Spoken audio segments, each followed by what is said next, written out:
এই যত জাতি আল্লাহ তাআলা উল্লেখ করছেন কোরআনে, সবচেয়ে আলোচনা করছেন, তন্মধ্যে সবচেয়ে বেশি কোরআনে আলোচনা বর্ণনা আল্লাহ তাআলা সবচেয়ে বেশি করেছেন যেই জাতির কথা, তারাই হলো এই আজকের এই অভিশপ্ত ইহুদি জাতি।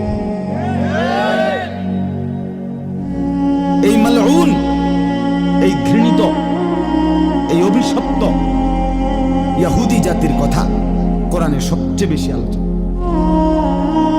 কোরআনে সবচেয়ে বেশি আলোচনা, কত ভাবে কত আন্দাজে আল্লাহ তাআলা এদের কথা উল্লেখ করছে, অনেক বেশি, অনেক বেশি, বারবার বারবার বারবার বারবার।